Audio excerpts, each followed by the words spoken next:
नमस्कार दोस्तों, मैं हूं कामनी। स्वागत करती हूं आपका अपने चैनल जनता का फैसला न्यूज़ में। और अभी हम आपको लेकर आए हैं अटल जनशक्ति पार्टी के राष्ट्रीय कार्यालय पर। आपकी मुलाकात करवाने वाले हैं अंतर्राष्ट्रीय ख्याति प्राप्त, हमेशा जो है गरीब शोषित वंचित वर्ग के विकास के लिए समर्पित रहने वाली संस्था अटल जनशक्ति पार्टी के राष्ट्रीय प्रभारी हमारे साथ में बम महाराज नौहटिया जी जुड़ चुके हैं, जो कि विश्व मानवता के लिए समर्पित विश्व पुरुष के रूप में जाने जाते हैं।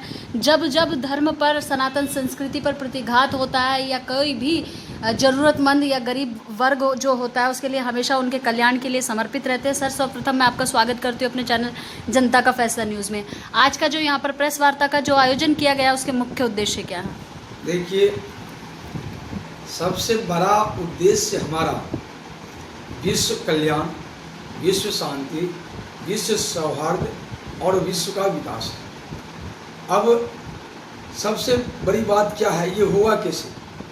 अभी विश्व में धर्म के नाम पर जो काटमार और जो गलत तरीके से लोग व्यवहार कर रहे हैं, ये बहुत ही चिंतनीय भी है और निंदनीय भी है।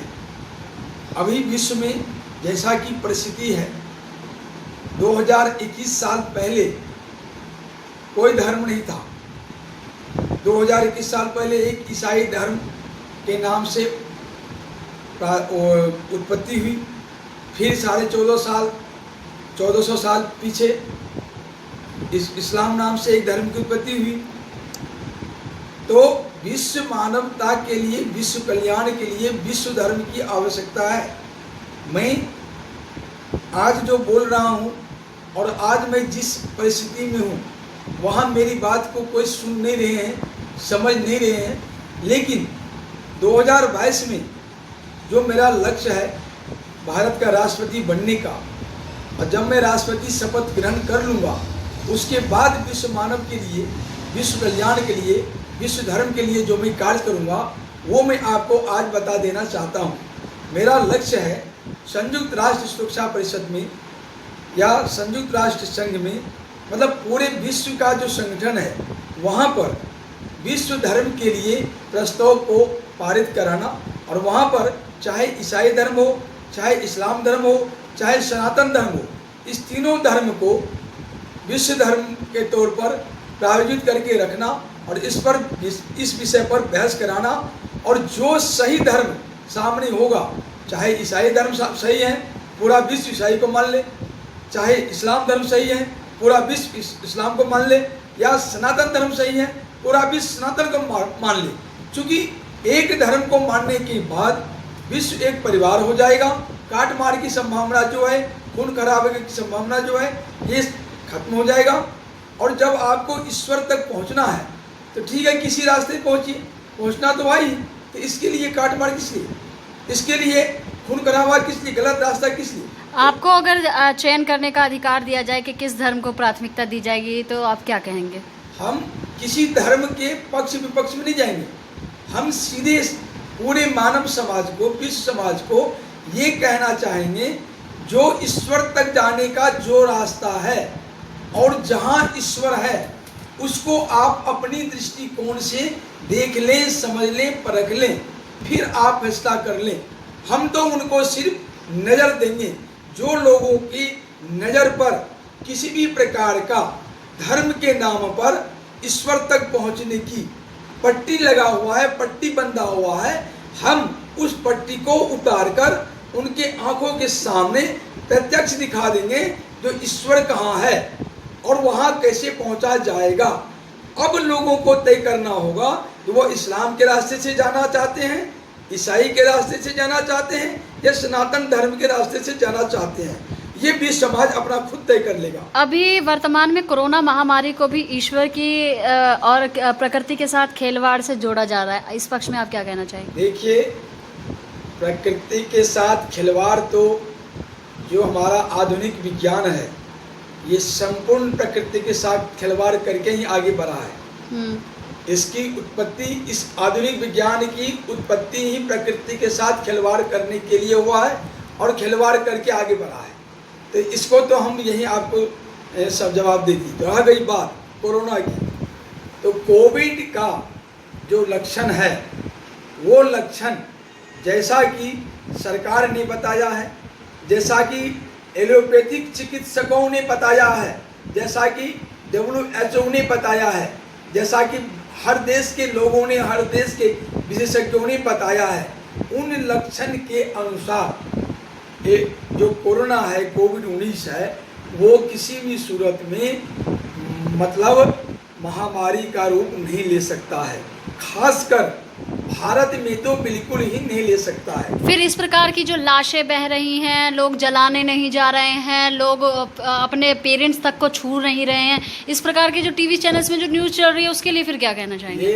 यही है कोरोना की भयावहता को कृत्रिम तरीके से प्रदर्शित करके एक बहुत बड़े व्यापार को, ये जो एलोपैथिक डॉक्टर्स हैं, एलोपैथिक दवाई माफिया है, और ये जो इनके ग्रुप हैं पूरे विश्व में जो लाखों हजारों डॉलर करोड़ का ये लोग कारोबार किया है कोरोना में, ये इन ग्रुप वालों ने ये कृत्रिम भयावहता पैदा किया है।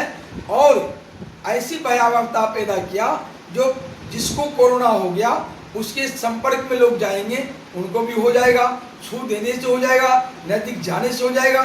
सिर्फ जो डॉक्टर इलाज कर रहा है उसको नहीं होगा, जो नर्स इलाज कर रहा है उसको नहीं होगा, जो आसपास उसका देखने का उसको नहीं होगा, बाकी उसका रिश्तेदार को हो जाएगा, जो देखने जाएगा उसको हो जाएगा। मतलब ये सारी जो भयावहता पैदा करके एक माहौल ऐसा खराब कर दिया और सभी पेशेंट को असहाय अकेला छोड़ दिया।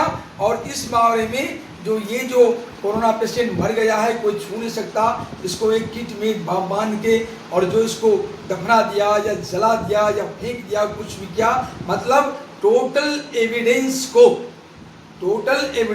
को कोरोना रोगी के एविडेंस को मार के उसका अंग अंदर से निकाल के और उसका अंग का मतलब व्यापार करके ये सब जो एलोपैथिक डॉक्टर ने नंगा नाच किया है।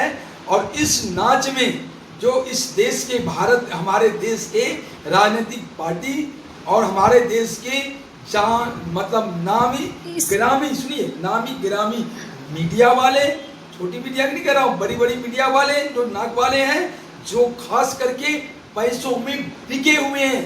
पता नहीं उनके परिवार बाल बच्चे को कैसे वो जिंदगी जी रहे होंगे, लेकिन मैं जानता हूँ ऐसे पैसे खा के उनके परिवार बाल बच्चे कभी सुखी संपन्न नहीं रह सकते। इन्होंने गिद्ध की तरह लोगों को नोचा है कोविड के नाम पर, इनको बिल्कुल ही गलत तरीका से कोविड को प्रेरित करके प्रस्तावित करके लोगों को जो मारा है, महामारी फैलाया है, बहुत गलत काम किया है। और मैं आपको ये बता दूं, जो आपने गंगा की लाश की बात बोल रहे हैं, कोई भी लाश चाहे किसी धर्म का हो वो सादे कफन में होता है। खास करके हिंदू धर्म में, सनातन धर्म में तो सादे कफन में ही जाता है, भगवा कफन का मतलब नहीं है।